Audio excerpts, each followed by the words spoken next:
be back in Georgia. Good to be back in Atlanta. And this is quite a lineup you've had here. You got my buddy Bruce Springsteen. You got Tyler Perry. You got a couple of guys from those Capital One commercials. If that doesn't get you fired up to vote, I don't know what will. Now, you've heard this already. I am going to repeat it. We are going to keep repeating it. Here in Georgia, early voting has already started. So if you have not already, go vote. Return your absentee ballot. If you're going to vote, remember to bring your photo ID. If you need to figure out where to go to iwillvote.com/GA, and then you get your friends and you get your family to make a plan to vote. Because together we have a chance to choose a new generation of leadership in this country and start building a better and stronger and fair and more hopeful America. Now, I love you too.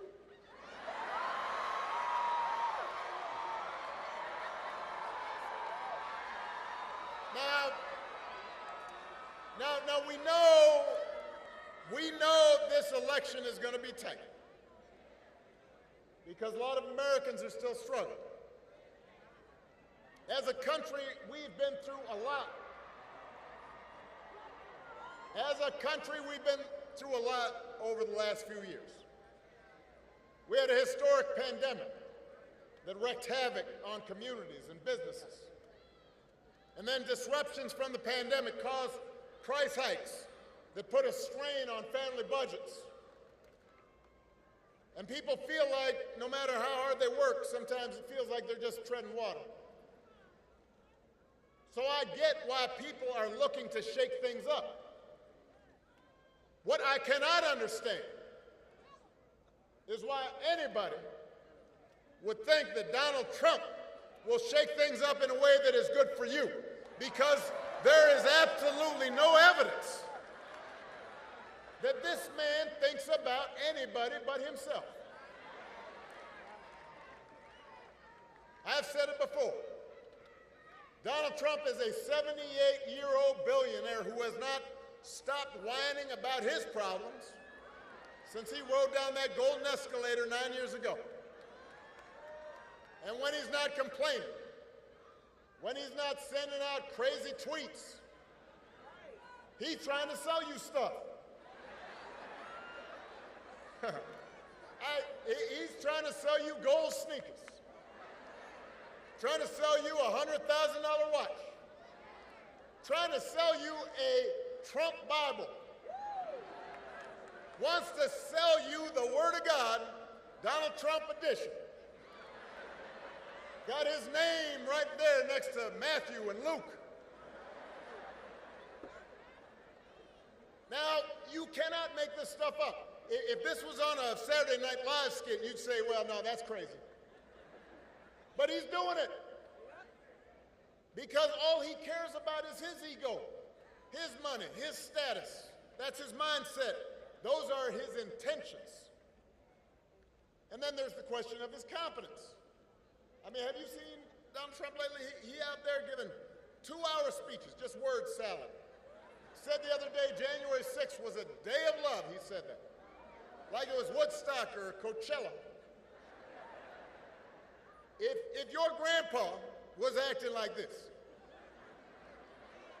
you'd call up your brother, call up your cousin, you say, hey, have you noticed Grandpa? He acting kind of funny right now. But here's the interesting thing, is he acts so crazy and it's become so common that people no longer take it seriously. I'm here to explain to you, just because he acts goofy does not mean his presidency wouldn't be dangerous. And you do not have to take my word for it. Lately, some of the people who know Donald Trump best have been saying in no uncertain terms that he should not be president again. The other day, General John Kelly, Donald Trump's former chief of staff, said that Trump told him he wanted his generals to be like Hitler's generals. Now, don't boo. Vote. Now, I want to explain that in politics, a good rule of thumb is don't say you want to do anything like Hitler. You know, that's just good political advice.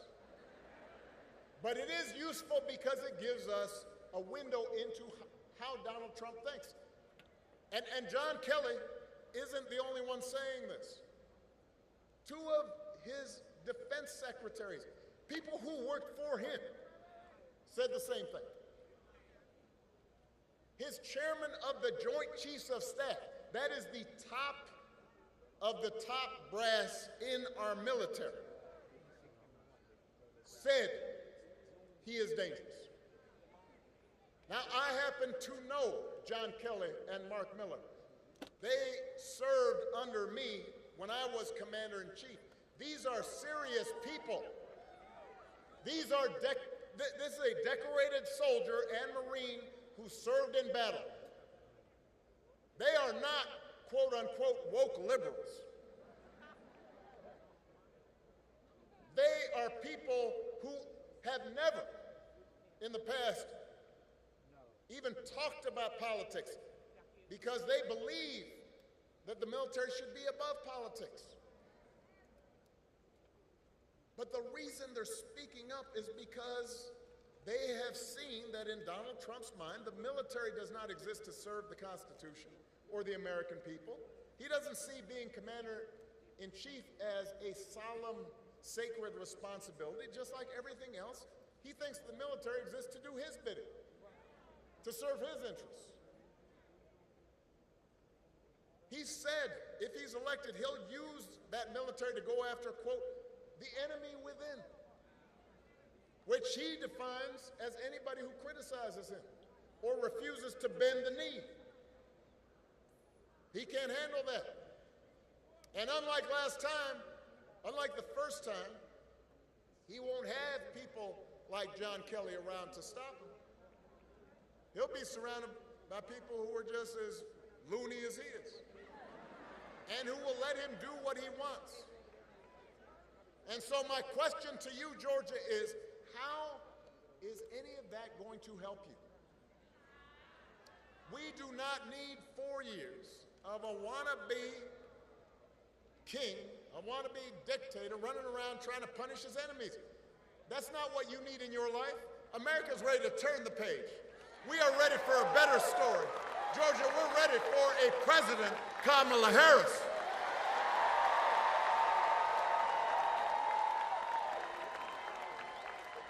And the good news is that Kamala Harris is ready for the job.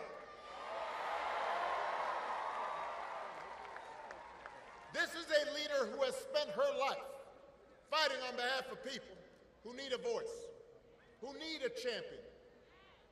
Kamala wasn't born into privilege. She was raised in a middle-class family. She worked at McDonald's when she was in college to pay her expenses. She didn't pretend to work at McDonald's when it was closed for a photo op. She actually cares what people are going through because she's seen it in her own family, in her own life. As a prosecutor, Kamala stood up for children who'd been victims of sexual abuse.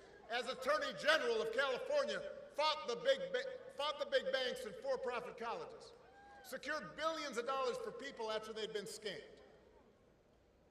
After the home mortgage crisis, Kamala pushed me and my administration hard to make sure homeowners got a fair settlement. It didn't matter that I was a Democrat, that she had knocked on doors for my campaign in Iowa. She was not going to let anybody stop her from winning as much relief as possible for families who deserved it.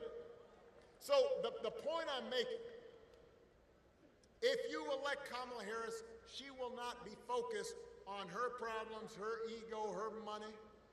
She's going to be focused on you.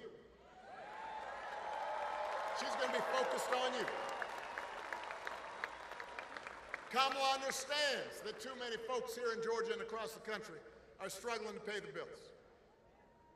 Now, I understand wages are steadily growing. Unemployment is low. Inflation is finally slowing. But we all know the price of everything from housing to health care to groceries is still too high. And it hurts. She understands that. The question is, who's really going to do something about it? So Donald Trump's plan is to give another massive tax cut to billionaires and big corporations. Because he was a reality star on The Apprentice, there's some folks who think, well, I don't know, he's a businessman, he must know something about the economy. I've heard people say this, right? I'll talk to them, why would you think about voting for this guy? Well, I remember the economy when he first came in, it was pretty good. Yeah, it was good because it was my economy.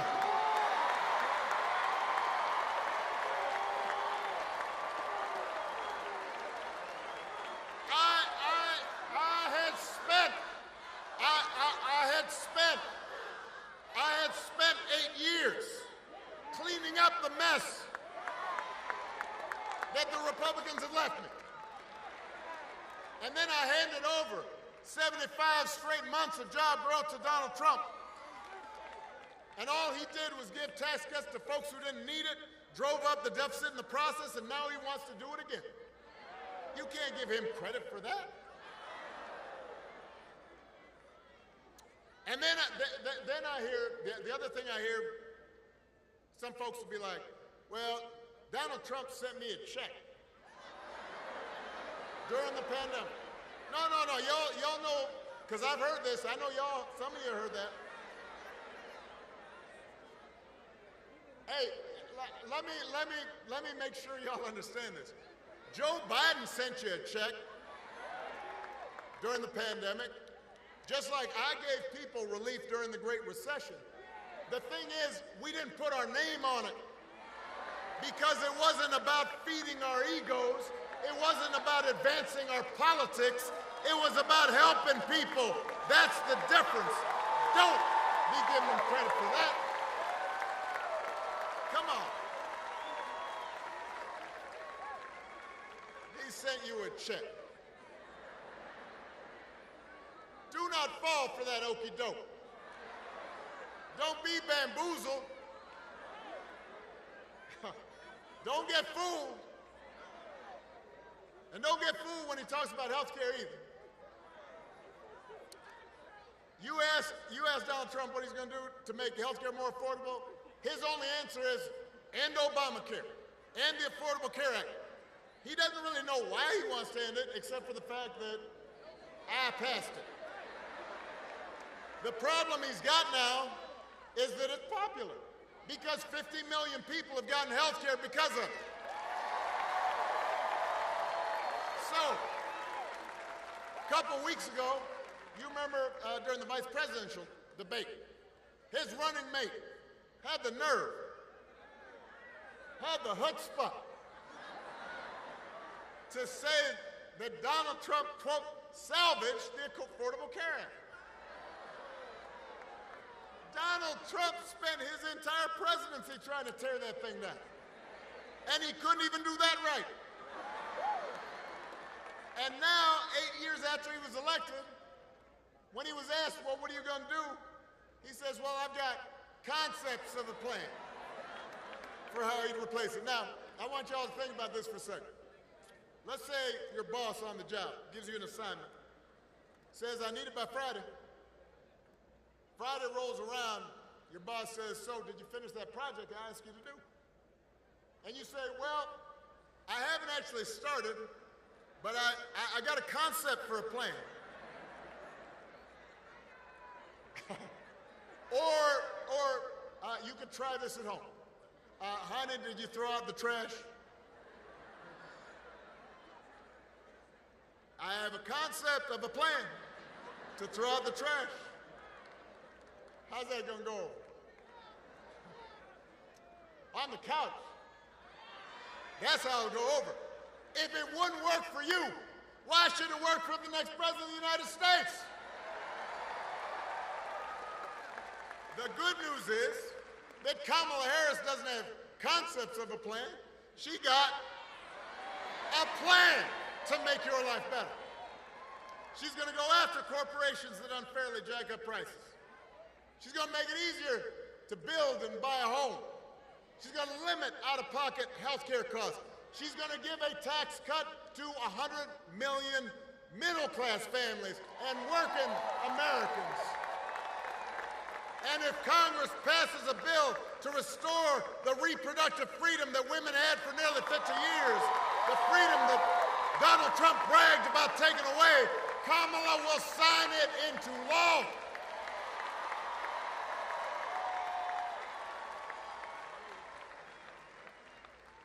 It's an example of how elections matter.